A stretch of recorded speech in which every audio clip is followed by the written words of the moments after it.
to another edition of our Guilds of Ravnica complete set review. I'm Evan Irwin. I'm Aaron Campbell. And I'm Ruben Bressler. And together we are Magic Mikes, and we are doing a Kickstarter to review all of these things, and it was successful. Thank you so much. Which brings us today to all the red cards and the Izzet cards.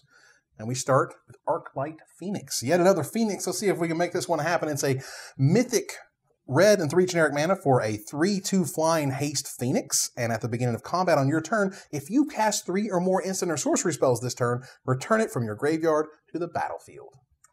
I want to like this. You know, obviously as something that comes back from the graveyard, I'm immediately interested when I see something like this. But 3 spells on your main phase is a lot. It's a bunch. And when you look at it, like, what are you really getting out of this? 3/2... It just seems like a lot of work. I'm not sure that for very little reward. Yeah. The only way that I foresee this working is with another red card that we have coming up a little bit later, the Runaway Steamkin. If you can play a Tormenting Voice and discard this as your first spell, play a 1 red burn spell to get enough counters on your creature, then maybe play something else after that to get back your Phoenix. Yeah. It's the only way I see it. Vengevine, this is not. No. People were trying to make this the spell of Vine, essentially.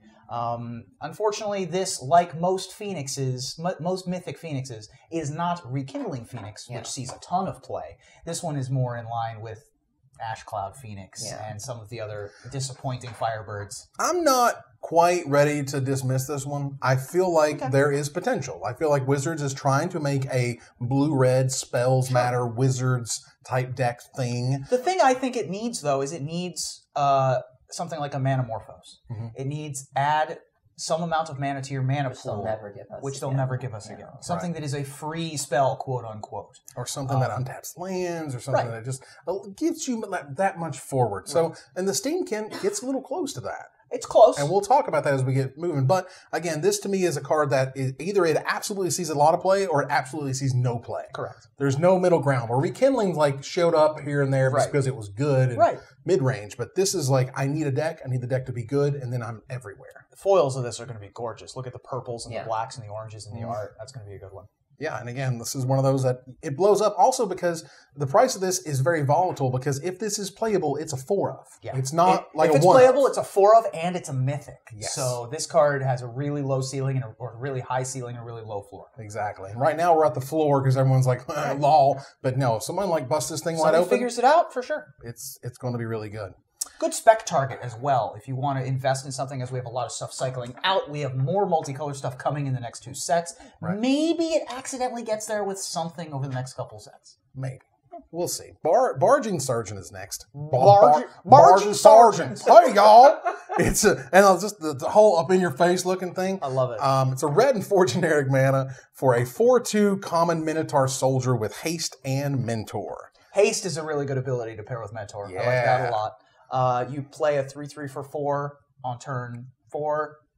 This thing is able to pump that immediately. You know, the card's fine. It's fine if it just dies immediately. Trades in the middle of combat. Right. I'll trade and I'll put a +1/+1 counter on something else I have. Yeah. That's fine. With that said, pretty embarrassing 2 toughness. You have the Righteous Blow for 1 mana in white. You've got a lot of 2/1s sitting around. It's not ideal.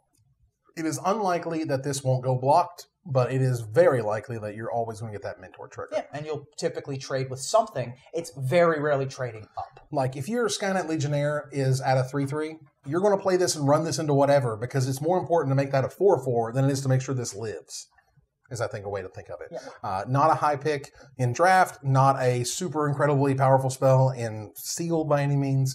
It's going to end up on the sidelines most of the time. Yeah, this is kind of bad. Book Devourer. Okay, what is that thing? It's adorable is what it is. It's a crazy thing.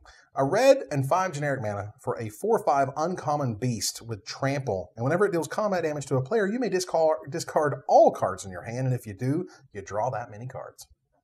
Yeah, I mean, this is a way that Red has been kind of experimenting with card advantage and card draw, this idea of discarding what you have in favor of hopefully getting a better hand. We've certainly seen that with cards like Chandra, with Bomat Courier, and this is sort of a continuation of that line. And if everything you have is either dead or just lands or whatever, with Trample, it's guaranteed to get through, so you're ideally with Trample. And so you'll deal combat damage to the player, pitch your hand, and hopefully find a better hand. And so I like this. I mean, I think 6 mana is a lot. 6 mana is a lot, especially for a 4/5. Yeah, I doubt this will see constructed play, but in limited, I'm not opposed.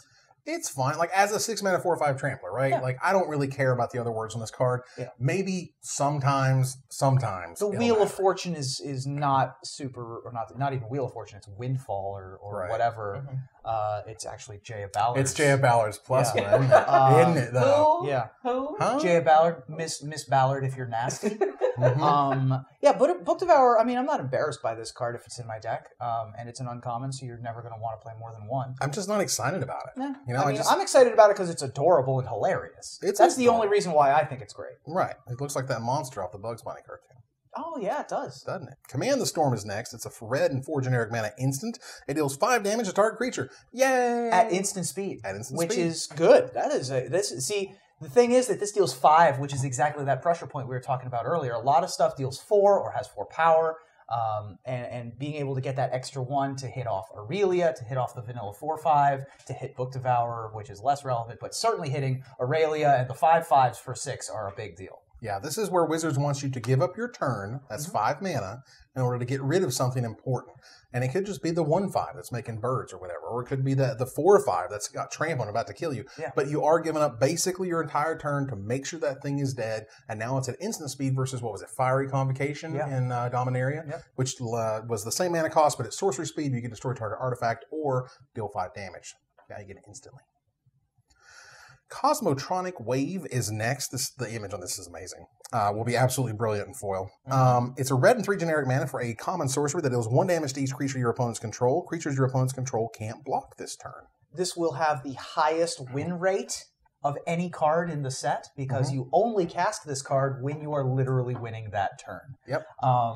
With that said, it's pretty bad. You only want 1 in your deck, maybe 1 in your sideboard to deal with the Convoke deck. But yeah, it's not spectacular. I think it's very good though. Good. I think if there is a Boros deck in Standard, I would not be totally surprised by seeing 1 or 2 copies of this in the sideboard because again, it just gets you through. And if you have the 1 to 2 to 3 drop, 4 drop, that's amazing. And then just this, games can just end. Absolutely. Yeah, so otherwise, this card is not that good in Limited anyway. It is good if you're a very aggressive deck. If you're playing in Draft, you can make it work. But again, just like you mentioned, I wouldn't want more than 1 of this card in my deck just because you got to have the right moment to set it up. Could be in Constructed. Maybe. I mean, this effect has seen play in Constructed before. 4 mana is a lot for this effect. Usually the Seismic Stomp is 2, maybe 3 mana. Barrage of Boulders is the other one that comes to mind. Yeah, this is not likely to make an impact. Falter, I believe that was sort of the original, right? Yeah, It was Falter. But it didn't deal 1 damage to all the creatures. Correct. But it still made them not be able to block. So that was a thing. So this card is conditional. Yeah. Directcurrent is 2 red and a generic mana for a common sorcery that deals 2 damage to any target and has Jumpstart. It is shock. Card's fine. It's good. It's It's really good. I know it sounds not dumb. really good. Well, it's really good in that you're able to buy it back. It's fine. You're able to buy it back. Yes, if you pay 6 mana and discard a card, you can kill an X4. That's not always the greatest, but usually it's take care of that. This sits in my graveyard until I'm ready to play it again. Right. Yeah. And that's been very powerful. If you have to surveil it for some reason, again, it sits there and it stays relevant and stays good. So there's a reason why Wizards didn't go nuts or did super aggro on the burn spell with Jumpstart. Right. Because if they get that wrong, God help us all. Yeah, I mean, I don't even think this is that broken if it dealt 3 damage at sorcery speed for a colorless red. I mean, it's certainly not going to break Standard wide open at 2 damage. Sure.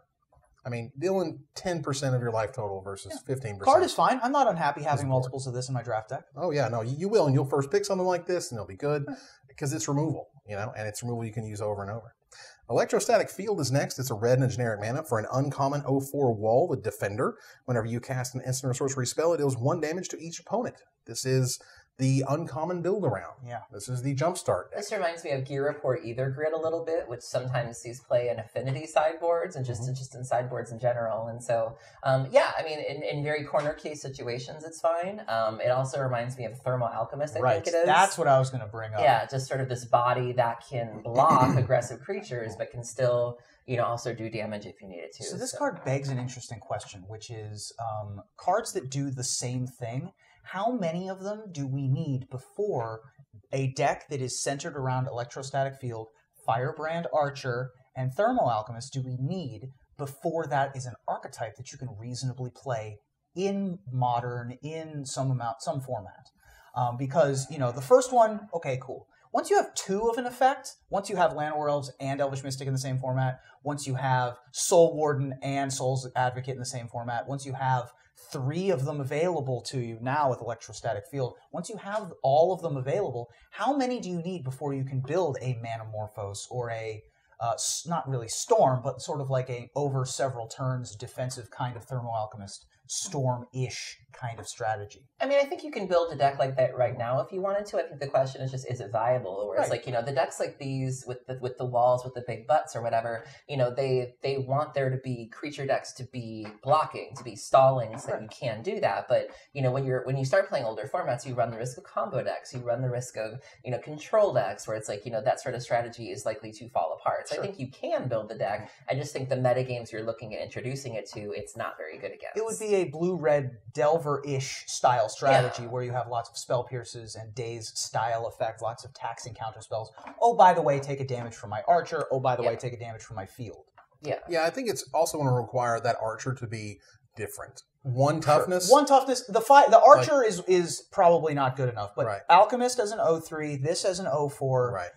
If there's another one that is able to sort of stand in front of 2/2. If it's able to stand in front of a Goblin Guide without dying immediately, I think that's probably the bar. Yeah, that's the bar. So if there's a 1/3 that comes out that does what Firebrand Archer does, then maybe it's possible. Right. That's one of those decks that, like, again, it waits. It's out there. It just needs the ultimate enabler, or that one card that does that one thing they need to do, and it can just blow up. If I remember correctly, Thermal Alchemist is a common. It's a common. So I have seen that in Pauper before. Yeah, Archer and Alchemist is burn. Is mono red burn in Pauper. This one being an uncommon, obviously can't do it. Yeah. So up next is Erratic Cyclops. This was our official preview for the set. It's a red and 3 generic mana for a 0/8 rare Cyclops Shaman with Trample. And whenever you cast an instant or sorcery spell, it gets +X/+0 until end of turn, where X is that spell's converted mana cost. We enjoyed it when we talked about it the first time. Now that we see the whole set, there is an option for you to go nuts with your Jumpstart cards. There are plenty of high mana costs that you can use to get that revenue going. 8 toughness might as well be 1,000,000 for a lot of, for all intents and purposes. This is a really interesting card. Yeah, especially we talked about 5 mana being the benchmark. 8, that's incredibly difficult to hit unless you have just some unconditional, black removal or white removal. And yeah, I think it's going to take a lot to get going. Because we're also seeing how expensive the instants and sorceries are. So unfortunately, there's not too many cheap options that you can really chain to really do, a Nivix Cyclops impression or anything. But I think it's fun, and I think if it's where you're already, if you're like they say, if you're already in the neighborhood and you happen to have a Cyclops, sure, but I wouldn't go out of your way to make it happen. Yeah, I'm not sure this is. I mean, it's not an embarrassing card to first pick. Right. To be like, all right, I'm going spells. This is the deck we're going into. Right. Because it doesn't lock you into a color requirement. It can go in like a red-green pump spells kind of, or ramp deck, for example, lets you use those ramp spells as pump spells later in the game. I don't think that it's by no means the best rare or anything like that, but it is not an embarrassing card, and it goes in that Jumpstart deck really well. Yeah, it's a neat card, not something that I'm crazy excited about in Sealed in particular, because you often just don't have enough sorceries or instants to get there. Yep. I do think in Draft, if you're getting the super spell heavy, crazy Jumpstart deck, right, this is a card you could get late, honestly. And the Izzet Cyclops that we'll look at later, and the Field that we just looked at, leans you towards that spell-heavy deck. So, maybe. We'll see. Experimental Frenzy is a red and 3 generic mana. This is my Aaron Camel time. This. Why? Why is this card? So I actually really like this, and here's why. So well, hold on. Let's finish what it does. Sure. It's a rare enchantment. You may look at the top card of your library at any time. You may play the top card of your library. You can't play cards from your hand. Red and 3 generic mana : destroy Experimental Frenzy. So I read a little bit about this in Adrian Sullivan's Mono Red review at Gathering Magic, and he was talking about why. No, Adrian Sullivan. It was Adrian. Yeah. So Adrian had mentioned that this is something that the red decks might want to bring in similar to Outpost Siege. If you are planning on playing more of a grindy game, and the things you happen to cast are just sort of cheap and easy, if you reveal the top card, okay, cool, it's a 1 mana spell, great. What's this? A creature? All right, sweet, a 2 mana creature? Yeah, I'll just do that. And that type of deck is able to... you have lands in your deck. You do. Presumably. Sure. Right. And so that's what's going to stop this from going completely ape. Okay. But really, the idea that you can, I've got a bunch of cheap spells, they're right there. We might as well, keep doing that and run with that. Okay. That's a thing that we can do. Yeah. I don't like the card for what it's worth. I think it's terrible. First off, I applaud the unique design, and number two, I'm so fascinated by the flavor text. You mentioned sort of the scissors kind of pulling you out of the fantasy and just being kind of strange. Coffee, the fact that coffee is being mentioned in flavor text is like, there's coffee on Ravnica. We were talking about, when we were talking about Leapfrog in the blue segment, how humid it has to be in Ravnica. Yeah. Coffee also requires a jungle-like atmosphere. I'm no cryptobiologist or anything, but being able to have a ecosystem where coffee is possible, and so possible as to be common, or in this case, at least rare, is bizarre and interesting. And there's a ton of cards like that on Ravnica, so it's not completely anachronistic, where, we had a card called Gridlock in Return to Ravnica, or in Return to Ravnica Block, at the very least. We referenced coffee. There have been a couple of other technological things that we've referenced. They have access to explosives. It's not totally out of the ordinary. I love the design of this card. I think the card competitively is just garbage. And that's fine. Not all of them need to be. Right. And red needs its zany, weird rares. Yeah. And this to me is a zany, weird rare. Any enchantment that you can literally pay mana to destroy itself because it does something you might be tired of it doing is ridiculous. Yeah. So that's kind of neat. I mean, you are still drawing a card every turn. Right. So if you're like, well, I wanted to play this, now I have to pay 4 mana to be able to play it. It's a really strange vibe for me. I don't play it in limited. That's bad. Probably. Play in your weird Johnny decks, Play in your super or your brawl deck. Yeah, your brawl deck. Yeah, you want to do some surveying maybe? Could work with something like this. Aggressive mining from the core set a while ago. It was just like, why? What is happening with this card? It's a weird one. Fearless Halberdier is next. For a red and 2 generic mana, it is a 3/2 common human warrior. Done. Great. Warpath Ghoul in red, certainly worth my time. It'll be along your curve. You're not going to be picking this highly in limited. You're probably going to play in your sealed deck. Yeah. Fire Urchin is a red and generic mana for a 1/3 common elemental with trample. Whenever you cast an instant or sorcery spell, it gets +1/+0 until end of turn. That's a very low rate. It's pretty low for having to play a card out of your hand and hope that does something else beyond giving this +1/+0. Yeah, being having to play an instant or sorcery just to turn it into a 2/3, not exactly where we want to be. Elusive Spellfist was unblockable. This only has the trample. It's not a huge payoff card, but I guess if you're already in that strategy, it might be worth it. It seems pretty bad, though. It's not great. It's not great. Goblin Banneret is great. It is a 1 red mana, 1/1 uncommon Goblin Soldier with Mentor, and also 1 red generic mana, 1 red and a generic mana : it gets +2/+0 until end of turn. This card's great. Yeah, so one of the issues with Mentor is that you can often kind of outpace your ability. So, you're already a 1/1, so what are you gonna mentor? You have to pump it up at least once, but then say that the thing you're mentoring catches up, well then you can pump it again. And so this is a really neat way to get around that roadblock of you just can't mentor someone anymore. Right. And the +2/+0, as we referenced with Aurelia, is able to stagger step all the way up. So you play this on turn 1, then play the 2/2 with Mentor on turn 2, attack, get the counter on this. Next turn, pump, attack, get the counter on the other thing, and you're able to stagger step your way up. Nice. Yeah, this card is really, really sweet. It's its own kind of engine, which I really appreciate. It fits perfully as the 1-drop, maybe the 1-drop in Constructed that they use. Maybe. Yeah. Goblins, we've received a good number of goblins from the last core set. There's been some goblins in Ixalan Rivals, certainly. That's another one of those tribes that we're just waiting on the right cards, and then maybe we'll have enough. We have War Chief, we have Siege Gang. There's the Volley, the Flame Tongue Goblin that came out, and so, maybe there's enough to get there. We do have another set of goblins coming in January. Didn't we get a Lord? Wasn't there a Chieftain? Or yeah, War Chief. Okay. Yeah, War Chief gives it haste, doesn't pump them. Right, it makes them cheaper, though. We had a Lord. Do we have a Lord? But we have Trashmaster. Oh, Trashmaster at 4. Yep. So that's the thing. This ultimately, though, again, any red deck I'm drafting or playing in sealed, I want to play this. Yeah. This card is great. It just needs red mana to work. It works with all your other creatures. I'm going to temper that excitement just a little bit. This is essentially a glorified Bellows Lizard. Ooh. Right? It gets eaten by other 1/1s. And it will, but it mentors. That's the key. Sure. That's the key.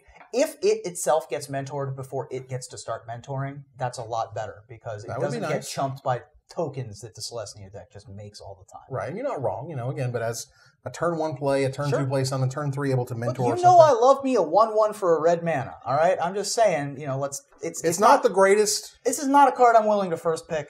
No, I don't want to first pick it early unless I'm like pack 3 and I'm super aggro and there's nothing in the rare slot and everything else is kind of I'm happy taking it. Sure. Goblin Crater Maker. Here's a weirdo. A red and a generic mana for a 2/2 uncommon Goblin Warrior. I like uncoblin. Uncoblin. I get ahead of myself. 1 generic mana, sacrifice it, choose 1. It deals 2 damage to target creature or destroy target colorless non-land permanent. Also known as destroy target Karn. Right. This feels incredibly tacked on of like, oh crap, Karn's, taking over the meta. Let's release a goblin. Like the things that it destroys, it destroys Worm Coil Engine, it destroys Emrakul because it's an effect. It's not necessarily an ability. And so, this is wild. Yeah, really bizarre card. I like it a lot. Mm-hmm. Super playable. Ember Hauler has always been playable in every format that style of effect is legal in. Stuff like Goblin Legionnaire, also very similar. Mm-hmm. And so even without the Destroy Target Ugin permanent or Destroy Target Helm of the Host, it's already fine. Yeah. This to me was a safety valve against Karn Scion of Urza, which is a great card, a terrific planeswalker, but if they pushed it too far in terms of what a colorless planeswalker should do or should be, we have something like this in the format. And yes, it's amazing in Modern because you're able to answer stupidly large things for less mana, but I think in Standard it was really, and I don't know, they ain't said it, but I feel like this was the safety valve to Karn. Sure. Also, extremely good with War Chief, really good alongside Trash Master. There might be a Goblin deck. There might be. And again, this is part of it. This is amazingly limited. Not necessarily a first pick, but definitely an early pick. Yeah. I've first picked this style of effect before. Bears that can sacrifice to shock something. I've definitely first picked those. It's not something to be ashamed of if you ever do so. Yeah. Goblin Locksmith is next. It's a red and a generic mana for a common Goblin Rogue, and whenever it attacks, creatures with Defender can't block this turn because it put its fist through the door. Call the locksmith. Card's fine. It's fine. It's fine. That ability is going to be like not relevant almost ever. And sometimes it will be. Sure. And you'll forget about it, and then they'll block with their Defender. They'll try to block with their piston fists. And 2 turns later, you'll be like, wait a minute. Hold on a second. Yeah, exactly. Yeah, because these types of cards just kind of slip through. They're your random 2-drops, super late in draft. More like Wall of Missed Opportunity, am I right? There we go. Yeah, this is one of those like good old fashioned. It's a Goblin Piker that doesn't have a downside, so it's fine. Great. Gravitic Punch is a red and 3 generic mana for a common sorcery. Target creature deals damage equal to its power to target player, and it has Jumpstart. So I've only ever heard the word gravitic in Star Trek, and I just assumed it was one of those technobabble words that didn't really mean anything, or it was like, fire up the gravitic sensors, and I was like, oh, this is a word. Like, right. Okay. Nice. Maybe it's just a garbage Star Trek-y kind of. It could be. Fire up the whatever machine. Like, use the gravitic punch. Like, it could be just that. Sure. Of a nonsense word. 4 mana's a lot. 4 mana's a lot to not be removal. But it doesn't make you sacrifice the creature. Right. And it could deal a lot of damage. Yeah, this is a Soul's Fury, essentially, for a lot more mana, but it does have Jumpstart. Yeah, and the idea that you are mentoring things up to a certain point where you want to just kind of dome them. Yeah. Like you get something up to 4 power, hit you for 4. Next turn, I'm going to hit you for 4 unless you kill this creature right now. That is very, very scary. Yeah, if your hammer dropper can't get through anymore and you suddenly just want to go 5 damage, it's a way to end games. Good luck not remembering that, okay? But otherwise, this card's pretty bad. I would take it very late. It's going to wheel almost every time. Yeah, you're going to get things like pass outs with this card because it's fine. At best. Fine at best. Hellkite Whelp is a red and 4 generic mana for a 3/3 uncommon dragon. It has flying, of course, and whenever it attacks, it deals 1 damage to target creature defending player controls. Well, it's fine. It's good. It's okay. It's a 5 mana 3/3 flyer. 5 mana 3/3 flyer that occasionally will kill an opponent's 2/1. The best thing you're going to hit is the 3/1 with Mentor in white. Right. But 3/3 flyers for 5 in red, that's not an effect you typically get in that color. So if you're playing a color combination that doesn't have access, that isn't blue, you're definitely going to want to have flying of some kind. So this is fine. What I'm more interested in is that not only are dragons common enough to warrant being an uncommon on Ravnica, they're common enough that you can be a Rakdos Dragon Wrangler as your job. Like, that's a job that you can go to, you can get a degree in. At DeVry? I got my PhD at Izzet DeVry in dragon wrangling. Or at Rakdos Dragon Wrangle School. There you go. Yes. Wow. Yeah, that's a job. Yeah. Full time. Community college. There you go. 2-year degree. Right. Technical. But in technical in college. the Ravnican economy, that's, I mean, it's hard out there. it is a technical job, to be fair. Wow. It's a fine Magic card. It's fine. You're going to pick it usually in the early space just because it's a flyer. Yeah. It's not super You exciting. see it like something's probably gone wrong if you see it fourth, or it's not fourth, probably more like fifth or sixth. Fifth or sixth. If you see it sixth, you're definitely like, so what is happening? No one is in. No one's in red. Or this pack was bananas. Yeah. Right. So It's good. It'll make your deck almost every time if you're playing, that color. what's really good is Inescapable Blaze. For 2 red and 4 generic mana, it is an uncommon instant that cannot be countered. It deals 6 damage to any target, including their face, including their best creature, including wherever you want it to go, because they're never going to stop it. It is inescapable. The only way to escape it is that it costs 4 colorless red. It's true. That is a lot of mana. They got there. And I saw this absolutely at the World Championships. Sure. This is 100% a playable card. Oh, absolutely. It deals with a ton of problems that you may have. Or, I believe at the time, it just went to the face. Sure. They're just like, I get you down to 6 and I kill you. That's how it works. Yeah. So, and then that said, this is a great card in Sealed. Fantastic. Maybe not so good in Draft, if only because the speed of the format. Right. But We'll still have good. to see. I mean, this is probably not the spell that you want in your blue-red tempo spells deck. Maybe. And probably also not in your red-white aggressive deck. Right. Well, see, the red-white aggressive deck's sort of what I'm thinking about. I'm like, well, if I'm in Boros, I probably don't want a 6-mana card. Right. But if I'm in the blue-red spells deck and I have something like the Cyclops, I want something big and huge and flashy and scary that does awesome things at instant speed. Yeah. Oh, you're not going to block my 0/8. Oh, hold on just a second. Just 12 you. Yeah, that's pretty Casual good. 12s. This is probably the best card to pair with the erratic Cyclops. I like that. That's There good. you go. Lava Coil is next, a red and a generic mana for an uncommon sorcery that deals 4 damage to target creature, and if it would die this turn, exile it instead. This card is the reason why 5 toughness is important. Yes. This is the one. Yes. Yeah, I mean, Meg is. Is that where we're that part of the set review? Okay, got it. So magma spray effects are typically common when graveyards are a thing. We're coming off of Kaladesh and Amonkhet Block, where Scrappy Scrounger were a thing. So I'm not surprised to see that even though we are losing actual magma spray, we are getting something similar. With Undergrowth being a thing and Surveil and whatnot. I think this could be a home here. This effect, the cut to ribbons, Mizium Mortars effect, is, I think, always standard playable. 2 mana, deal 4 damage to a creature at instant speed. I think But it's not instant speed. I'm sorry, not instant speed. Sorry, sorcery speed, like Mizium Mortars, like cut to ribbons. I think for 2 mana, sorcery speed, 4 damage is playable. Yeah. Flame Slash is another good example. That one obviously cost 1. And I did 5. And Lava Coil exiling, just as you mentioned, it gets around Dye's effects. There's a 4/4 for 4 in Celestia that splits off into 2 elves that this gets around. This card is just very, very, very good.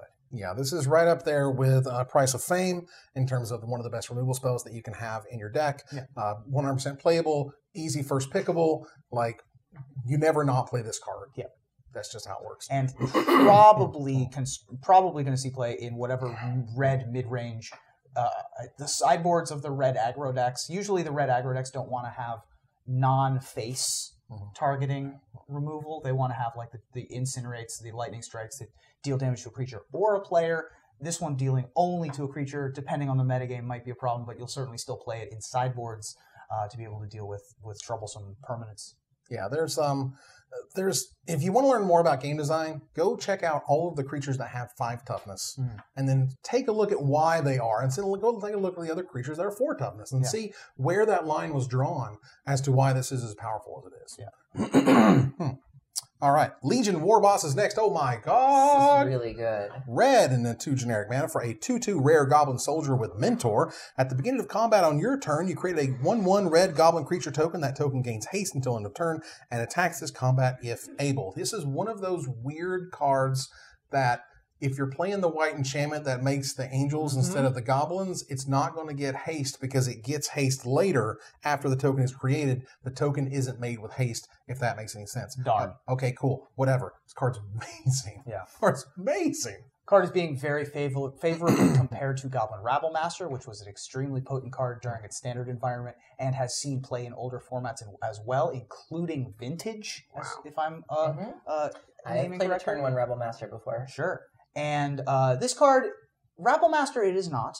Rabblemaster is a much better card, I believe, but certainly it's close, and you can get in for quite a lot of damage very quickly, particularly if it's on an empty board or a board that only has 1 and 0 power on the opposing side. If your opponent's deck is all walls and tokens, then the Legion Warboss is going to do some damage. This is the type of card that the Goblin deck was waiting for. Yeah. I need something that's early. I need something that puts on pressure. I need something that puts on pressure every turn. It doesn't stop. It doesn't relent. And if it's unchecked, it will just take over the game all by its lonesome. Another good one with the War Chief. You can play a War Chief on turn 3 and then play 2 of these theoretically on turn 4. Get in for just a billion damage. Quite good. That's disgusting. Probably the best mentor creature. Oh, yeah. Oh, yeah, and they meant it to be. This, to me, is very calculated. Wizards is like, okay, here's the best mentor thing. Here's your super cool red aggro creature. It's going to fit right on the curve where you want it to. There's few downsides to a card this good. It's just fantastic.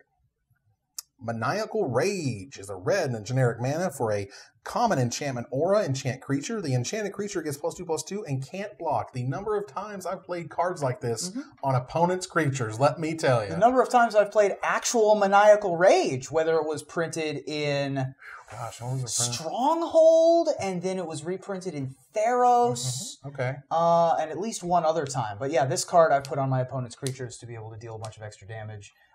Either in that situation to get rid of a wall or some big blocker, or put it on my own creature early. We were talking about the 1/1 for 1 with Mentor. Right. This is the card you want to put on that immediately. Yeah, this is basically destroy target wall. Yeah. It's weird and it's funny, but it can't block anymore. Yeah. So, that's cute. Your wall of mist over there just missed it. Good one. Okay. I missed it. I know you did. Maximize Velocity is a bad card. It's 1 red for a common sorcery. Target creature gets +1/+1 and gains haste until end of turn, and it has Jumpstart. Wasn't there a blue Maximize? Yeah. Yeah, there was the Maximize Altitude. Altitude, okay. And Velocity. This is Maximize. All right, got it. Yeah. This is this one. This is this. Wait. So, okay. Reckless Charge was a magic card. Yeah. That cost 1 red mana. Target creature got +3/+0 in haste and had flashback of 2 colorless and a red. Yes. It's very similar to Velocity, except for the +3/+0 is extremely relevant as opposed to the +1/+1. Right. With that said, very similar still. So not totally unreasonable that if there is a Tom Ross style, really unbelievably low to the ground heroic deck. Or something along the lines of a heroic deck that just wants to get under as fast as possible, maybe. If we go back to exist. Theros. It doesn't exist right now. If we go get our 1 set in Theros, Yeah. they don't do that BS where they drag it out into Born of the Gods or whatever. We get our 1 Theros set and it has heroic, this card becomes playable. Sure. But if not, I just don't like it. Yep. I don't see it. Even you have to be, this is like the 23rd card at best in the spells deck. Yeah. In the blue-red jumpstarty spell thing, this is like... It is a hilarious goblin lizard on a skateboard, though. I do like that. Which is great. I'll take that. Ornery Goblin, who's drawn the face of the goblin. I love that. Yep. It's a red and generic mana for a common 2/1 Goblin Warrior. Whenever it blocks or becomes blocked, it deals 1 damage to that creature.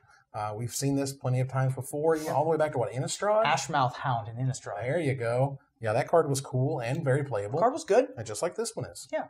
It's hard to block. It's easy to attack. It's good to mentor. Deals with tokens very well. Can't be. It's a 2/1 that deals with those stupid 1/1s with lifelink extremely well. Mm-hmm. I love the word ornery. I think that is a delightful word to put on a magic card. And yeah, just another solid goblin. I mean, it gets through that black 0/3 wall, right? Right. You can't block it with this. That wall cannot block this guy without dying. So that's kind of an issue. Yeah. It's a good, fair, fine magic card that you take mid to late and that you fill out your curve with, and that it's very good. It may be very, very good because Ashmouth Kill, what was it again? The one from Innistrad? Ashmouth Hound. Thank you. Ashmouth Hound, yeah. Yeah, that one was super, super good. It was very good in that format. Because again, in the format, sometimes it matters that this can take care of 3 toughness and sometimes it doesn't. Right. We'll see. Risk Factor. I like this card. It's a red and 2 generic mana for a rare instant. That target opponent may have Risk Factor deal 4 damage to them. If that player does not, you draw 3 cards, and it has Jumpstart. Very Izzet, even though it's directly ported from the card Browbeat, it feels like this was an Izzet card to begin with. Was Browbeat an instant? No. Okay, so I've heard the fact that it's an instant is what might push this over, and the fact that you can jumpstart it. Otherwise, it would just be Browbeat, and nobody would really bat an eye. Right. The fact that you can end of turn Risk Factor, untap, and threaten it again is a huge deal. Right. And that, to me, is what is really powerful about this card. Because, again, you have to be able to do it twice. That's one of the other things. And instant speed. They put the right words on the card to make this Punisher card, which normally Punisher cards are terrible because giving your opponent choices is bad. Yeah. But when both choices are what you want to be doing, right, that's a good thing. Yeah, they've done a much better job with the Punisher cards, things like Demanding Dragon and this with Risk Factor in recent sets to make them not quite so embarrassing. Exactly. Robobelt Boar. Robobelt Boar is next. My God, that thing looks freaky. It's a red and 3 generic mana for a 3/3 common boar. When it enters the battlefield, target creature gets +2/+0 until end of turn. Solid. Good. Absolute really unit. Good in the Mentor. Yeah, absolute unit in all of the size of this lad. That's right. Really good in the Mentor deck. That +2/+0 trigger is going to be quite relevant in the Mentor deck. Yep. The fact that it is 5 power, quote unquote, over the course of the game with the 3 toughness is a big deal. The Hill Giant stats are relevant. And for me, the thing I'm most interested in is that this is the first reference to the Boar God out of the Gruul I think I've seen on a Magic card. Ilharg is a card that is an entity that's referenced in the original Ravnica novels and is referenced in the Magic story as something that the Gruul kind of pray to. Like, religion isn't really a thing in Ravnica so much as all the gods, quote unquote, like, exist in real life. Like, there's the cult of the Nephilim, which people believed in the Nephilim before they attacked. Twisted Orzhov take on religion. Right. There's a very twisted, but even who's their entity? I think what you're saying is that in the third set, Ilharg, the mighty raised boar, is going to come and mess stuff up. I mean, I don't doubt that it'll happen if lots of powerful entities show up on the plane. Then perhaps the Boar God might find interest in that. There you go. They come back and get a piece of that rubble. That's right. Yep. Okay. Runaway Steamkin is amazing. It is a red and generic mana for a rare 1/1 elemental. When you cast a red spell, if Runaway Steamkin has fewer than 3+1/+1 counters on it, put a +1/+1 counter on Runaway Steamkin. Remove 3+1/+1 counters from it, add 3 red mana. This is the mana producing engine that you want. This is going to, I think, tell the tale as to whether that Phoenix is good or not.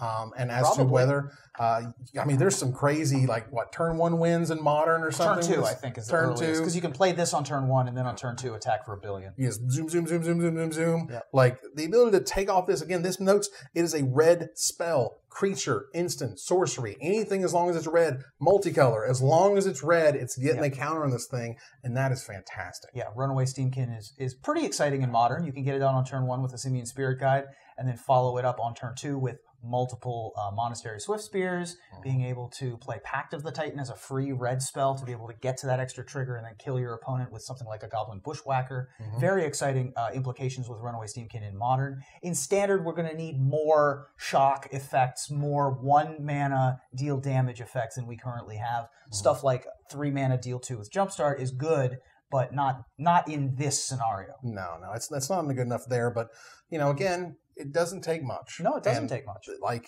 I feel like Wizards is like, okay, here's your cool red creature. We'll give you all the sweet enablers later, but you clearly recognize how cool this card is. Yeah. Because this card is sweet, but, like, not every Pro Tour needs to have the red deck win on its first, outing of the block or whatever. It's like, oh, the red deck won in that one. Oh, and then the red deck won on the next block. And okay, man, great. It's so funny that we say that now when, like, 3 years ago, a red deck hadn't won a major tournament in a decade. And now it's like, man, I'm so tired of Scandinavians winning Pro Tours with red decks. Smelt Ward Minotaur. A red and 2 generic mana for a 2/3 uncommon Minotaur Warrior. Whenever you cast an instant or sorcery spell, target creature an opponent controls can't block this turn. This one is nice. Yes. This one is good on its own. Like it's a 2/3 for it's a Minotaur, so it's a 2/3 for 3. There you go. And has the ability that you don't need. It doesn't need to be fed every turn. It's not Seymour from Little Shop of Horrors. I see. It doesn't have to be fed every turn. It can just sit there for a couple turns and be like, all right, time to go. Instant. Can't block. Get in there. Absolutely. Which Being is able great. to pick and choose what's blocking or attacking is always good. And 3 mana 2/3, it's fine. You'll take it. I'll take it. It's okay. Street Riot is a red and 4 generic mana for an uncommon enchantment. As long as it's your turn, creatures you control get +1/+0 and have trample. Is it me or does the 5 mana seem expensive? 5 is a lot. That seems a lot. I thought that this would be Orcish Orliflame. I thought that this would literally be 3 colors and a red. It's the trample. It is the trample. It's the trample. The trample is a lot. Trample's huge. The trample, like, this type of card says, all right, we're going to count all of my power. Yeah. And we're going to count all of your toughness. And if that is the amount left over is greater or equal to your life total, you lose the game. Yep. So this to me is what you want at the top of the Boros curve. Yep. This is your 5-drop. You know, you doing mentoring things, you're doing dudes, and you're like, This great, is Street Riot. Your overrun effect, exactly. Another interesting flavor text note here with a quote from Domri Raid, or Domri Rod. I don't know. Don't last From me, DR, from DR Caliente, Nice. who this is a flavor text written by our friend A.E. Marling, who writes a lot of flavor text and card names. And he said that he was most proud of this flavor text of all the ones that he wrote for this set. They said, obey and you'll be happy. They said, you'll be safe, but we're not safe. We're not happy. And we will not obey. Really nice mirror effect in the flavor text there. It's a good card. It's a good one to top your Boros curve. It's honestly a good card to top your Celestia curve if you're splashing red. Right. Just a solid uncommon. I mean, I'm not going to immediately pick it. No, it's not an early pick unless you're in the super aggro Boros deck. If this is pack 3, and I crack this thing open and I've got all the stuff up the curve, I absolutely want this card in the deck. Now, the other thing is that if it's pack 3 and no one else is in the super go wide or the super aggro strategies, you might get this 4th or 5th. Maybe. Like, this is a gift that you get in pack 3 as well. Because people are like, I'm not that deck. Well, when you are that deck, this card is amazing. Sure Strike, a red and a generic mana for a common instant. Target creature gets +3/+0 and gains first strike until end of turn. I saw so many main phase Sure Strikes at the World Championships to make sure that the Mentor triggered. Okay. And that's what it was doing. Yeah. And that was great. Yeah, make sure the Mentor triggers and that the Mentor creature survives, usually because of the first strike. Exactly. So just a very good combat trick.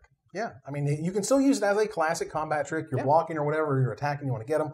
But the ability to interact with Mentor was what I saw as most powerful with this card.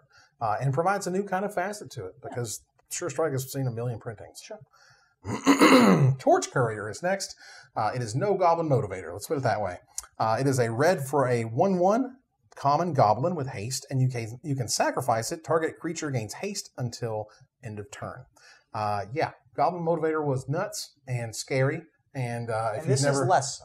This is less so. Well, I think this ties in well with the Goblin that makes the token and then gives it with the Mentor, because that being able to do that Goblin unfortunately doesn't have haste. So, like, if you were to play that on turn 3, the 2 in the red, and you had this laying around, okay, that Goblin now has haste, now it makes the 1/1, now you're mentoring, that's 2 2/2s for 3 on turn 3. Like, I mean, is it great? No, but I see where you'd want to give things haste that may not have. And this itself also has haste. Which is nice. Which is not 0. It's not. Yeah, it's nothing. It's non-nothing. Yeah. And now you have multiple options of giving stuff haste with your goblins. So there are scenarios where you want the 1/1 haste and the sacrifice rather than the 1/1 no haste but tap. You're gaining points somewhere and losing points in another spot. So, again, I agree with you. Goblin Motivator is better, but this has its applications. Goblin Motivator, if you don't know, Goblin Motivator is a 1 red 1/1 that taps to give haste to a creature. It doesn't have haste, doesn't have a sacrifice ability. But that to me was one of the most surprising cards in, what was it, M19? M19. Yeah, in M19. Because, I remember that, yeah. Because I was like, wow, that card won you the game because everything you did got haste. And that was ridiculous. Yeah. So this is a little bit less so. But you can attack on turn It also sacrifices. It lets you fuel Undergrowth if you happen to have, or if you happen to have any of those effects in your deck. So, and it mentors really well. It does mentor well at haste. So Play it, swing. Wojak Bodyguard is a red and 2 generic mana for a common 3/3 human soldier with Mentor that cannot attack or block alone. Let me tell you, you didn't have to put that on there. I wasn't going to attack or block alone. Well, it's a 3/3 for 3 in red, so it needed to have some downside. You need to have a little something pulled back on it. But yeah, this card is fantastic. Yeah, really good. Right where you want to be on the curve, super aggressive, easy to slot in. Don't pick infinite of these things, but they are very, very good. Mog flunkies with upside. Yeah. Definitely. Yeah, this card is sweet. That is our last monocolored card. It is time to hit the Izzet cards. Izzet. Izzet. Be sure to read the Izzet. Who gives a Izzet crap? Wow. All right. Beacon Bolt. Beacon Bolt. Bacon bolt with a big old bacon. Right up on the boat, y'all. It's a red and blue and generic mana for an Blue and generic. Beacon Bolt is a blue and generic. It's a red and blue and a generic mana for an uncommon sorcery. It deals damage to target creature equal to the number of cards equal to the total number of instant and sorcery cards you own in exile and in your graveyard. And this has Jumpstart. So Ruben mentioned earlier in the show that red sometimes has a problem dealing with big things, like Boulder Hulk, and you can throw 2 lightning strikes or a lightning strike at a shock, but that's a lot of cards to deal with big things. And so people have toyed around with the idea of a blue-red kind of wizard deck. I know Ryan Overturf was somebody who played with it. Certainly Daniela Diaz in Modern loves her some red-blue wizards. And so this is a really nice way if you are doing a blue splash and you want to make sure that you can deal with fatties. This is a nice way to maybe get some additional reach there where maybe the burn spell alone can't do it. The number of spells you cast might get you a bigger spell to deal with a thing. Yeah, this definitely rewards you for going into the spells archetype. Is able to knock out 6/6s, like you mentioned, that most of your red spells aren't going to be able to deal with, and your blue spells are only going to be able to delay by either tapping them down or returning them to your opponent's hand. And yeah, Beacon Bolt definitely rewards you. It's another multicolor uncommon that is, man, it's so close to being first pickable. It is so And it even close. kind of fuels itself, especially with the jumpstart portion. So if you just cast it normally, and then you jumpstart it, you're discarding a card to do the jumpstart, that thing can be an instant, it's now 1 bigger. Right. Yeah, so the idea of counting things in exile is very rare. Yeah. They just don't really talk much about the exile zone. The last time they went there was Battle for Zendikar, and that was terrible. Well, yeah. So I'm skittish to go back anywhere near the exile zone. Maybe some of those draws hanging There out. was the Scourge from Shadows of Innistrad, Eternal Scourge. There we go. You cast it from exile. And that's fair. And you can still cast stuff from exile. But counting things in exile is very interesting. Yeah. I haven't seen that, as I recall. Beam Splitter Mage is next. It's a red and a blue for a 2/2 uncommon Vidalcan Wizard. Whenever you cast an instant or sorcery spell that targets only it, if you control one or more other creatures that spell could target, choose one of those creatures, copy that spell. The copy targets the chosen creature. For God's sakes, would you just fork it? Would you please fork the spell? Just fork it. God, fork Mage. Fork me, please. Fork it now. Wow, Evan. Look, it wants to be forked, all right? Look, you understand what I'm saying? A lot of us want to be forked, but that's not the point. You know what? Hashtag 5kids. All right. This is certainly a forking card. Wow. Yeah, it forks pretty hard. Yeah. Yep. Beam Splitter Mage certainly forks. Oh. That card says fork you. This fits in well again with the blue-red, spells or wizard strategy. We've mentioned a couple cards in both red and blue, whether it be maximum altitude, maximum velocity, things that if you want to target. Very good with those. Right. There you go. There is, Adeliz and the other wizards from Dominaria. This is a wizard as well. Yeah. Being able to, copy that. I think there's, again, if you do go into that archetype, this is something that would want to go in there. Yeah, it's a bear, so it's a 2/2 for 2 that lets you get down on the board immediately and start going after things. And it definitely makes all of your maximizes and all your combat tricks even that much better. It's forking ridiculous. Good. It is. All right. That. No, it's a fine card. It needs to be in the right archetype in many ways. If you're red-blue, you're probably going to play this just for good old-fashioned value. Every once in a while, it's going to work out for you. That it's great, and it pumps it and pumps something else. But at the end of the day, it's just a bear. Yeah. So, Crackling Drake is next. It's 2 red, 2 blue for a star/4 toughness. It is an uncommon with flying. And its power is equal to the total number of instant and sorcery cards you own in exile and in your graveyard. When it enters the battlefield, draw a card. Yeah, Enigma Drake sees play in Modern. I think this costs 1 more than Enigma Drake, so that's something worth considering. But, that type of card has seen play before. And again, if you are in the red-blue archetype, it's definitely where you want to be. Yeah, this card is totally sweet. And again, I want the super cool spells heavy thing to happen. To work. You know, I want it to work. I have a feeling that Wizards gave you enough tools to make it work. It's close. They didn't give us a dragon fodder in this set, which I think is kind of weird. I thought for sure we'd make 2 goblins. Just to be able to make bodies that is a spell. Right. And we didn't get that in this set. I think so. To be especially be able to. Well, we got it in white, but white we didn't always get it. Gets it. Right. Yeah. We didn't get it in the spells matter strategy. Right. We didn't get it for the prowess effect. We didn't get it to pump up Crackling Drake. I heard they're going to be scaling back on that. Yeah. I'm like, oh, it makes me so Yeah, it's dead. This card, I mean, prowess. This card in and of itself is very, very good. Again, as we've mentioned over and over, if you're in the archetype, clearly given you Also tools. extremely good in the Gates 5-color deck because you don't need to play this on turn 4. Yeah. Right. It replaces itself, so it's a finisher that also isn't card disadvantage if your opponent just kills it. And you're in the spells heavy deck, you're probably going to be playing a bunch of removal. This is a 3/4 a lot of the time at very worst. There you go. Expansion and Explosion is next. This is the rare Izzet card. It is expansion is 2 Izzet mana, with red or blue in any combination. It is an instant that copies target instant or sorcery spell with converted mana cost 4 or less. You may choose new copies for the copy.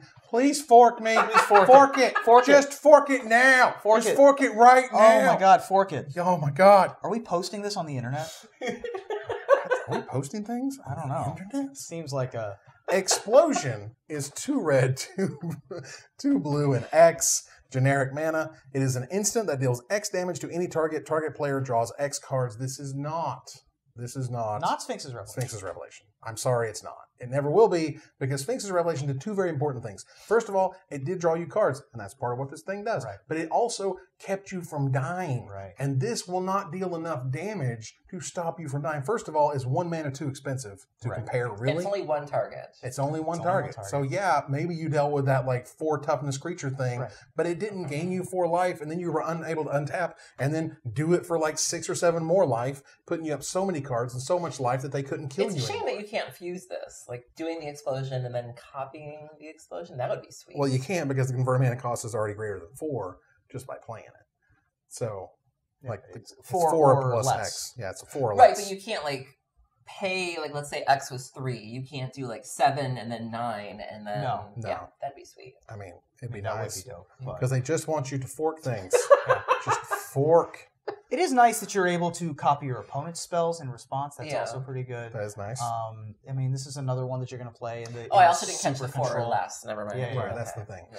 So, and again, copying your opponent's spells is sweet. Yeah. That's very nice. This isn't like it's unplayable. No, it's good. It's just that the people are like, oh my gosh, Sphinx's Revelation 2.0. I'm like, it's No. chill. It's not. It's cool. And I'm totally going to first pick this and immediately go into the 5-color control archetype. Mhm. Is how that's going to work. Yeah, because drawing 3 cards and dealing 3 Oh, damage. are you that and guy that archetypes- plays Control and Limited? Ugh. Oh, yeah. I told you, Gift of Paradise is my jam. I'm all about it. I'm gonna have 4 lockets in every single one of my draft decks. It's gonna be great. He's going to both pop it and Get the lock fork it. out of here. All right.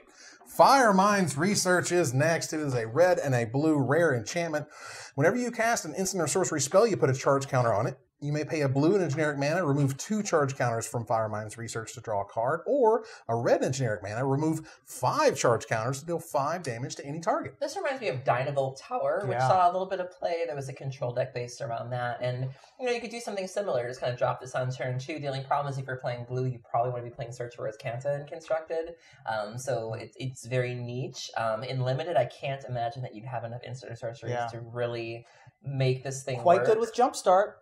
That's true, but I mean, I also opened Dynavolt Tower at the pre-release, and I was like, I have 5 spells. Right. Like, No, totally agree. This is going to be very difficult to get to work. Much more, if there are any applications, Constructed is where the applications are. Right. There is a promo version of this card that has alternate art, and that has caused a lot of the Vorthos community to start freaking out because the art shows Niv Mizzet looking either at a mirror or into a tank, and the tank has either a reflection or a clone of Niv Mizzet with bubbles coming out of its I saw that he might have faked his disappearance he may have faked his own death to go do research in private. It's like Dallas, but on Ravnica. Right. Heyo. He's That's a off reference, doing like 5 people watching. He's off doing Firemind's research. The kids are going to be like, it's a city in Texas. What is she talking about? I know, right? And we're like, who shot JR? And they're like, who's JR? Right. What did he do? Don't worry. This whole segment has been a dream this whole time. But yeah, this is an exciting card from that standpoint. There aren't a ton of Niv Mizzet references in this set, actually, for an Izzet set. It's true. There are some. Niv Mizzet's in the set, but it's mostly controlled by Ralzeric these days. Sure. And so to see this, especially as a story card, makes me very excited for when the articles start coming out. Nice. Well, ultimately, Firemind's Research is it is a constructed card. Don't play it in limited. This thing's going to like piss you off. This is the card where you're just like, this stupid thing sat there with 1 charge counter for 6 turns. You know, like that's the type of card this is if you're in limited. Don't play it in limited. It's a great constructed card to build around, but it is not what you want to be doing. Goblin Electromansur is a terrific reprint. It is a red and a blue for a 2/2 common Goblin Wizard. Instant and sorcery spells you cast cost 1 generic mana less to cast. I think if you are going to play the previous card in Standard, you definitely want to pair it with something like this. As we've seen, it's good enough to see play in Modern Storm, and there's a reason why. Yeah, making spells cost less is great. Yeah.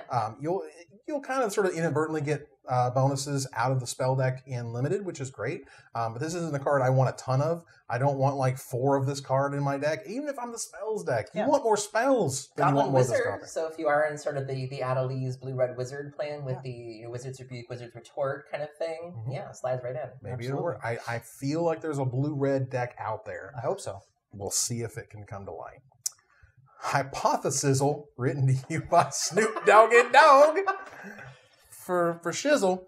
Hypothesizzle for Shizzle is a red and a blue and 3 generic mana. Draw 2 Kizzle. That's right. Then you may diskizzle. It's a Kizzle install. Well, you can only diskizzle a non-lizzle. That's right. And when you dizzle, Hypothesizzle deals 4 dizzle to target Kizzle. Target creature. Oh. Nice. And it is an instizzle. So you can do it at the end of the tizzle. Right. Which is nice.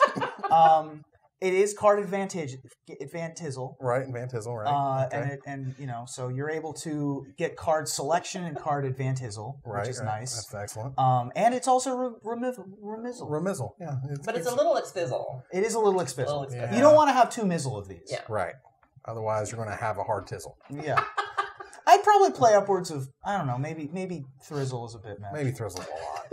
Tizzle, I'd certainly play. Tizzle's in there. Tizzle's definitely. I'd certainly play Tizzle. Yep. Good. I hope you guys got all the strategic content needed out of that one. That dumb joke's so good. Invert and Invent is next. Oh boy. Invert is a guild mana, a blue or a red Izzet mana, for an uncommon instant that you switch the power and toughness of each of up to 2 target creatures. Until end of turn. Period. Also known edited. Erratic. Errata, turn 1, day 0 Not errata. Errata. Right. That's right. And this is until end of turn. Now, let me be clear as to what this card does, because my God, it is confusing. It is flipping the power and toughness of up to 2 different creatures. Right. So it doesn't exchange their values. Correct. You're just flipping them on up to 2 creatures. So for example, our preview card is a 0/8. If you were to cast this in response to it, it would be an 8/0 and effectively die. Although if you cast it on your own erratic Cyclops, it would become a 9/1, I think. It'd become a 1. Or an 8/1. 8/1. 8/1. Which would be dope. Which would be pretty dope. But again, this card Really? How does reads. it work? I have no idea. Well, because when the trigger the trigger happens, so it becomes a 1/8, and then it flips. Right, which is cool. Come on, rules advisor. Yeah, but this is just a weird card. It's a weird one. Not only did it need an errata, it needed explaining. Like, that's bad. Don't do this, Wizards, ever again. This is bad. Invent is red, blue, and 4 generic mana for an uncommon instant. Search your library for 6 is a lot. 6 is a lot. Search your library for an instant card and or a sorcery card. Reveal them, put them into your hand, then shuffle your library. 6 mana, EOT, draw 2, draw the exact instant and the exact sorcery that you want. I mean, there's power in that. Yeah, I mean, here's the thing. I am going to lose a lot of drafts because I picked this card too early. Okay. Because I'm all about the guy that drafts control, right? I'm all about the guild gates. I'm all about the lockets. And this is exactly the kind of card that I'm like, that's my business. It's going to get you in trouble. It is. This card is going to get me in trouble. With that said, first of all, another hint at Heroic coming back because it's a 1 mana card that targets 2 creatures. Okay. And Invent is, mystical teachings. It is a card advantage engine in and of itself. It is a bit expensive. This is probably the worst of the uncommon split cards. Probably. With that said, it's still fine. Like, Invert does some seriously wacky things to your combat step. Like, it really does. And gets all of your cast a spell triggers as well, which is nice. This is very good. So, ultimately, kind of a middling card, going mid to late. Like, this is, if you're in the spell deck and you get this, like, 5th or 6th pick, nobody's anywhere close to the spell deck. It's just you. Invert, I might also see play with the mentor creatures. You know, there are several creatures that have uneven power and toughness, and so if the power is not enough to qualify them for the mentor, but the toughness is lower, you can flip it, and then they'll... Flip your hammer dropper. Yeah. Referencing that one every single time. It's fine. Right. That's right. Drop some hammers. Sometimes you need the toughness to be bigger. You know what I mean? Wow. Up next is a spell I literally thought Wizards would never print. Yeah. Ionize is a red, blue, and a generic mana for a rare instant. There's a reason this is rare. It counter target spell. Ionize deals 2 damage to that spell's controller. It is literally counterburn. I just noticed it's rare. Like, wow. Yeah. Well, there's a reason, and it's because the casting cost is a colorless, a single blue, and a red. Undermine is a card that saw a ton of play during its entire length of time in Standard, as did Absorb, which was sort of an incremental effect as well. But Undermine is much more similar to this. Undermine made the player lose 3 life instead of dealing 2 to the controller. But the trade-off is that this is significantly easier to cast. I could see this being something we've recently seen the rise of control in Modern, you know, between either Blue-White or Jeskai, and I know Jeskai has Electrolyze, and so the nice thing about Jeskai control is that it can oftentimes just pivot into a burn deck where, you know, they're running Lightning Helixes, they're running Electrolyze, they can just sort of snap Bolt you or snap Helix, and this is another way that if they've managed to deal with everything you have, okay, fine, plan B, let's burn you out. And so this really feeds into that. I mean, again, for what it's worth, even I was surprised it was rare. I'm like, wow, that's rare, huh? Right. I mean, but again, we've waited on this spell. Like, they gave us the black, blue, and a generic mana instant counter spell. No, it was like Psychic Strike. It like milled 3 or something. But no, this is what you wanted to do always. You always wanted to burn them and counter their spell, and this is everything all in one package. Yeah. I think that it's possible that this is also this is possibly the best blue-red card in the set. It's really good. And it's possibly like a top 5 card overall. In the set. I mean, this card is going to do incredible things in Modern, in my opinion. I think Jeskai, I think Blue-Red, I think Counterburn type stuff. Again, it is the counter and the burn. Right. It is funny that we're having the same conversation about Ionize that we did about Assassin's Trophy. Of like, it looks like it could be an uncommon, but Evan, it's the best card in the set. Yeah. I mean, I wonder if it's something that even... I mean, you're sort of the burn expert here, but it's like, you know, there are things that Modern Burn has been known to run like Path to Exile. You know, 'cause there are just some things even that you can't deal with. You know, they've been known to run Molten I'm on Rain. board. They're sideboarding this. I mean, they've been known to run Molten Rain. You know, things that like land destruction with a burn thing attached. You know, it's something where just mostly a burn deck that has a couple of Ionizes in it. I love it. Scalding Tarn. Just for those things you can't just throw a Lava Spike at. Yeah. I think this card is absolutely terrific, and honestly is kind of under the radar. Yeah. Because burn tends to play at instant speed anyways, and so it's like if they don't play anything, fine, take your Boros Charm and die. But otherwise, if it's something I really, really can't deal with, cool, counter and burn. This card, I'm shocked that they made it because it's what we've all been waiting on. Are you shocked because it dealt you 2 damage? I am shocked because it dealt me double dams. All right. League Guildmage is next. It's a red and a blue for a 2/2 uncommon human wizard. It has blue and 3 generic mana, tap, draw a card. Red and X, tap, copy target instant or sorcery spell you control to convert a mana cost X. You may choose new targets for the copy. Please, can we just fork everything, please? Just one time. Just fork everything. Yeah. Fork everything is what I say every morning when I wake up. This is the second best. Just to let it happen, Evan. See you run around town with the spell I love, and I'm like, fork you. Please fork everything. Yeah.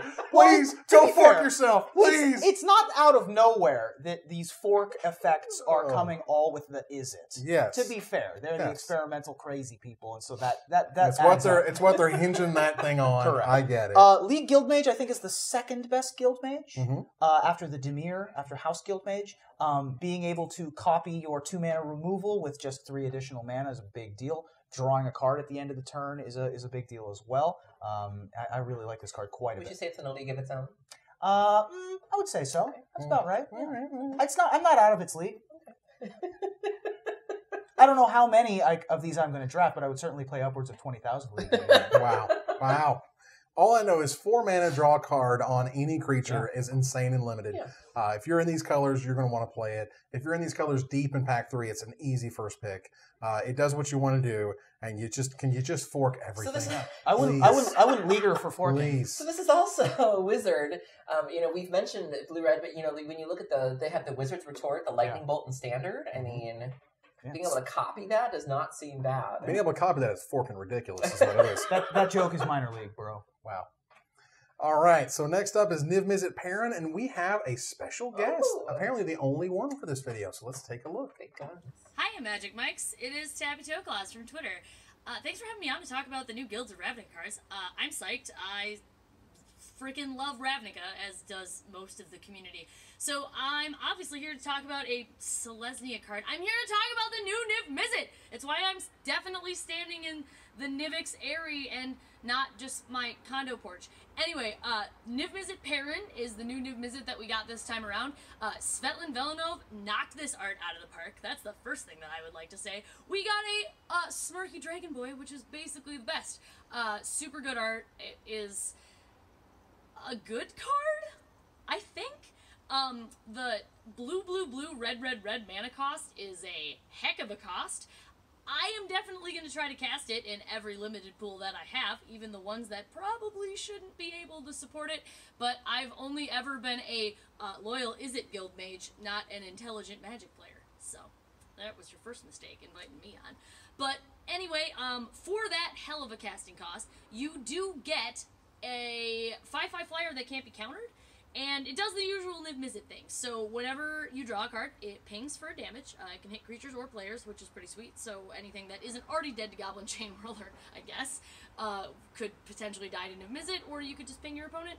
And then, of course, you get this new thing is if anybody casts an instant or sorcery, you draw a card. So that's cool. So even if it gets blanked by removal, I guess you're still up a card for that heck of a casting cost. I'm gonna definitely just jam this in every EDH deck that it can go in, because what else do you want to do in EDH other than combo and storm off by pinging your opponent and drawing all of your cards? I already play Joyra and do just that, so I'm just going to do more of it, because more of a good thing is only better. As far as constructed goes, I'm not really a constructed player. The only thing I brew is beer, so I'm going to put my constructed hood on and pretend that I can maybe make a guess. We do have the advantage in this standard format of having both Sarkhan Fireblood and Dragon's Horde. Both of those come down on 3, so I would assume you would have to pick one if you were going to brew a deck based on this card. Obviously, Sarkhan's +1, you get that extra mana to cast it, and also the Rummage allows you to draw more cards, which feeds into Niv Mizzet anyway. And then Dragon's Horde kind of does the same thing, so I'm going to leave that to the brewers. I don't know if you're going to have to cram one of the electrostatic fields in there, or just a bunch of essence scatters to get through your 2-drop step without just dying to a bunch of aggro. Again, not a brewer. I am going to play this card in every single limited pool that can or can't support it. I think the lockets will help you get there. Again, the only way to find out is to experiment in the Grand Izzet fashion. Either way, I'm super excited. Anytime we get a new Niv Mizzet card, I'm basically psyched. I have a large collection of Niv Mizzet things, so I have to keep collecting things. Anyway, also on that note, if anything bad happens to Niv Mizzet in the upcoming storyline, I'm going to burn all my cards and quit Magic. So, obviously I've never lied in my life, so don't expect me to actually do that.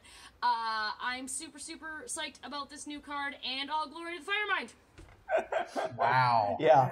Well, thank you. That's the classic Tappy Toe Claws ending, is to make sure that you dab on them. Oh, nice. Nice. So I'm really excited about this card. I have a Locust God EDH deck, and so I have at least 1 or 2 copies of previous Niv Mizzets. You know, we have the Return to Ravnica version, the original version, now this version. And so, yeah, you know, the ability to draw a card and do damage is something very unique to Niv Mizzet. I think it's been included in every one of his variations to some degree. Mm-hmm. But the last part, Ruben and I just kind of clued in on this. It's any player cast an instant or sorcery. I did not realize that. You draw a card, which then chains the you draw a card and do damage. So, yeah, this is really fun. I think this screams control finisher to me when you see spell can't be countered. Obviously, you want to play against another control deck because because when they do instants, you benefit from that.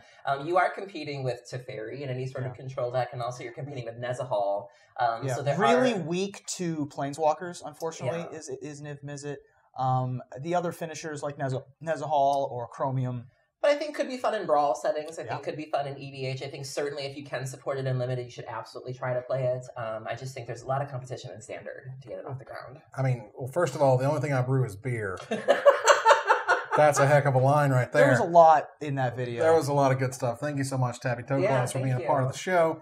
I think this card is constructor playable. I think this card is fan-freaking-tastic. If you have not met my friend Sarkin, the Fireblood, is that what it's called? He's your friend, so I would assume you knew. That got a laugh from Rich. That was wow. That one got a laugh from our producer. That's how you know it's a really good joke. All I know is the M19 Sarkin allows you to add 2 mana of any color's combinations in order to cast dragons. Right. This is the dragon. This can come out on turn 4. All you would need is 1 blue source along with your other red mana in order to make sure that Niv Mizzet hits the battlefield. Much easier, Whenever a player casts an instant, whenever a player. That is a crazy sentence. So it's usually replacing itself, even if it immediately dies to a Price of Fame or something along those lines. Right. You're like, oh, cool, you guys, okay, great. Right. And then 1 damage to that. All right, cool. Oh, now it dies. Now, unfortunately, is very weak to Teferi, which is the boss of the format. And that casting cost is no joke. It is difficult to get to, even if you have Sarkon. But with all that said, it is a very potent, powerful magic card. Well, when I play this with Dragon Horde, I get to put a counter on it. Therefore, I get to draw a card. So if Teferi is using -3, which is a lot of loyalty, in order to put this card down, I can draw back into it as soon as possible. Between the interaction of Sarkin and Dragon Horde, I absolutely think this could be constructor playable. This card is scary. It's good. It's wow. It's just so sweet. Any player casting cards lets you. Any player instant or sorceries is just. Mwah. That's fantastic. Piston Fist Cyclops. Love it. The Piston Fist. Oh, the Piston Fist, y'all. You'll have to watch the blooper reel for my thoughts on Piston Fist Cyclops. There you go. For 2 Izzet mana and a generic, so 2 blue or red in any combination and a generic mana.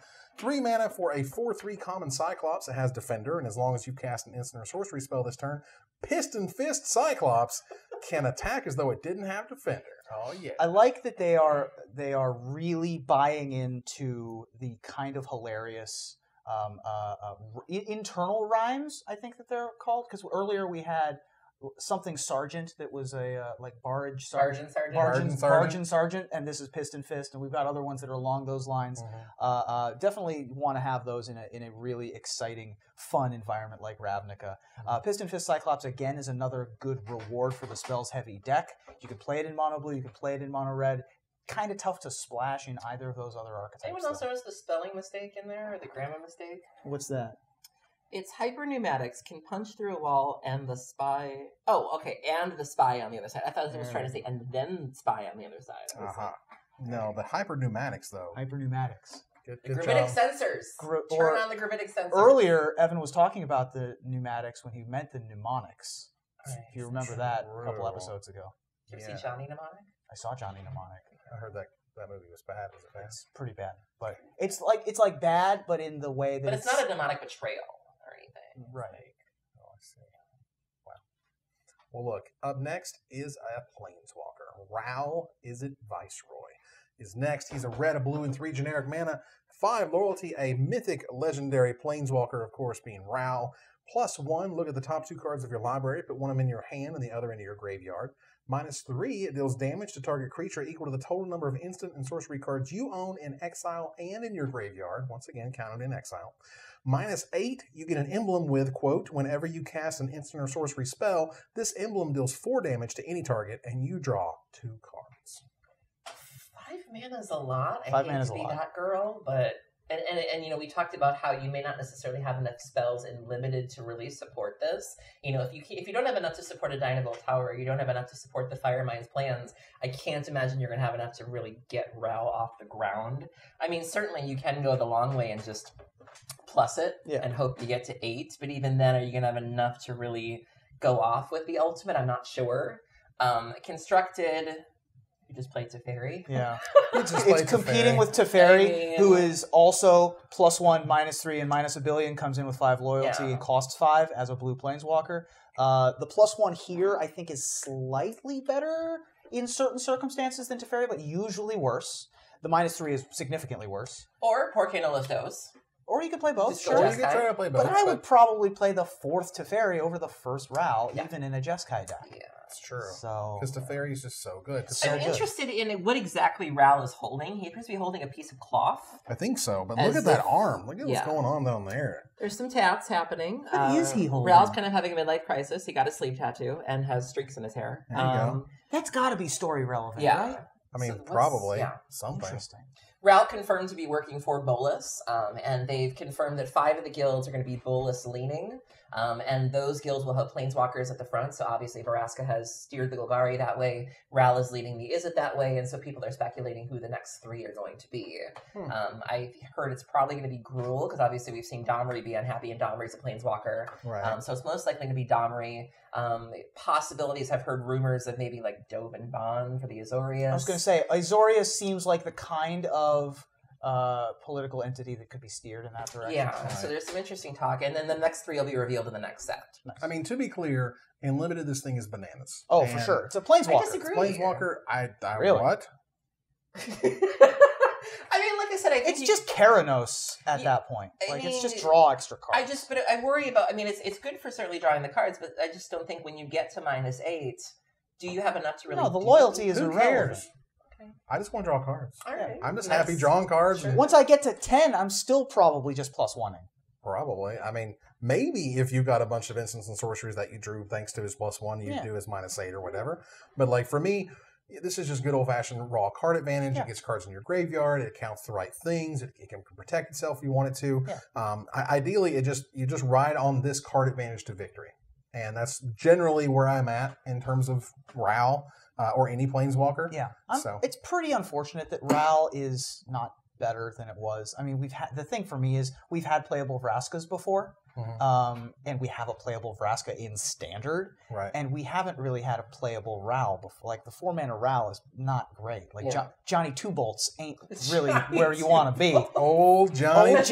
Old Johnny Two Bolts ain't exactly Someone's throwing a Rat Pack over here, ain't exactly so- great. Well, So Johnny Two Bolts. Well, I don't think this one is either. I mean, I think they pushed Vraska for constructed, and this one was not. if that one's Johnny Two Bolts, this guy can be Johnny 5.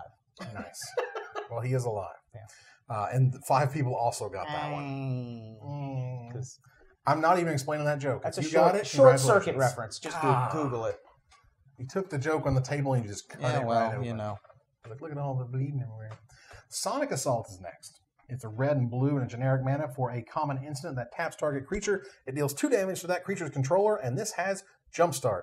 This is very close to doing almost nothing. This is very close. It's close to doing almost nothing, but it's really powerful in certain circumstances where Right. you're trying to race. Sure. It's only good if you're trying to race. That is And- the only situation. And you have like some knockout enablers like we've been going over in terms Sure. of the instant and sorcery deck. This is your 23rd card, maybe 22nd and 23rd card Right. because you're just But trying like to not if die. you have a couple bears on the board and your opponent has a 4/4, Mhm. and that's it. If there's 3 creatures on the board total, Mhm. then this card's good. Sure. All sound and no fury. Wow. All Sonic and no assault. Right. All right. 1,000-Year Storm is next. It's a red, a blue, and 4 generic mana for a mythic enchantment. Whenever you cast an instant or sorcery spell, copy it for each other instant and sorcery spell you've cast before it this turn. You may choose new targets for the copies. This card is dangerous. It's very scary. And I love it. I love it. Super weird. It's super weird, but I feel like This is like our Aetherflux Reservoir kind of level of danger of like, this can get out of hand very quickly. really quickly. Yeah, I've seen Storm players in other formats talk about whether or not they want this, specifically in Modern and Legacy, because it's not difficult to get to 6 mana with all the rituals that you're running. And so if you need to sort of bridge the gap. Like sometimes with Storm, you run into the problem of like you can go off, but like you can't like win. Where you're like, I have 30 mana and nothing to do with it. You know, and sometimes you fizzle, and so this is something that you can do when you're digging. If you just want to be able to bridge that and like really get yourself to your finishing point, this might be a card that can help you get there. I mean, I'll leave that to the Storm pilots to, you know, hash out. But I was pleased to see it being talked about in those circles rather than being immediately dismissed. There was like, you know, we could. No, I definitely think I think this has the potential to be a very strong card. The ability to do ritual, play this, pay 2 life, draw 3 cards from Jataxian Probe. Also see your hand, but also draw 3 cards immediately. Wait, in what format are we? We're talking about vintage. We got to go all the way back. I was going to say. We got to go all the way back. But yeah, I just don't see it for this card. I mean, I like it story-wise. I think that it's a perfect choice for the Planeswalker symbol to have the watermark there. The flavor text is the most exciting part, and the art is beautiful. The name is awesome. First of all, the name is awesome. If it's in a commander deck, we might get Storm in Walmart. There you go. Nice. I appreciate that they took the risk of, you know, Storm and Dredge are famously, you know, 10s on the Storm scale. And so, you know, I appreciate that while they would never give us Storm as we know it, they will give it to us on an expensive enchantment and say, we will never give you that, but here's something very similar. Yeah. We see you, we know how much you love this thing. Would have been nice if they give Dredge one. What's up with that? But I love Storm as well, and so that's... I know exactly what's up with that. Dredge is broken. There could be 1,000-year... So instead of 1,000-year Storm, you wanted 1,000-year Dredge, which was 4 colorless green-black, and whenever a creature you control dies, mill that many cards. I'm fine with that, but what I'm saying is I appreciate them even going near Storm, because it seems like for a while there it was like not even close. Don't talk about it. Sure. It's a risk. I mean, I think ultimately, at the end of the day, this is a fantastic casual card. Yeah. Don't play it in limited. Don't play it in limited. Don't play it in limited. No, it's bad. But it's a great commander card, and I think all of the casuals are going to love it, and that's going to be fun. And if this breaks something in super old formats, awesome. Yeah, I great. put it on my Locust God deck for sure. Just Very similar. There's also a similar card called Swarm Intelligence. Yes. That is it's 6 in a blue. Oh, yeah. It is 1 billion mana, and it copies all your spells because we just want to fork everything. And fork it. Yeah. And 1,000-Year Storm, very similar. Because then you might actually fork it up. Right. All right. We Dragonauts have returned. Whee! It's the weeest of Dragonauts all the way back from Guild Pact showing up again. I thought these might have been reprinted, but they were not in Return to Ravnica. Red, blue, and a generic mana for a 1/3 uncommon fairy wizard with flying. And whenever you cast an instant or sorcery spell, it gets +2/+0 until end of turn. Even better than it used to be with Jumpstart. Yeah. It's terrific. This was always a great creature. A fun little dork that kind of got in there. A wizard. Now, these days, it has a lot of bonuses that it just didn't have back in Guild Pact. And even just in Limited, not necessarily in Constructed. Like, this is a sweet little card. Just realized something with the card before. Good luck, and do not fork it up. Wow.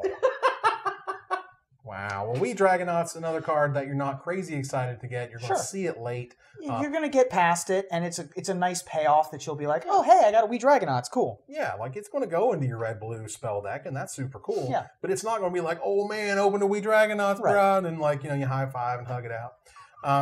Very similar, actually, to the multicolor uncommons in Core Set, because if you open it, you can be like, all right, I guess I'll try to all in on this strategy. But if you get past it in the 3rd pack and you're already in that strategy, it's a huge reward. Right. So very similar in that way to those cards. Very nice. All right, and that wraps up all of our Red and Izzet cards for Guilds of Ravnica. We thank you for hanging out and chilling. Let's talk about all the cards in the set. We are almost finished. We have one final video to shoot. And then we are done with this awesome new Ravnica set until next time. So, until next time, I'm Evan Irwin. I'm Aaron Campbell. I'm Ruben Forksler. We tapping the cards so you don't have to.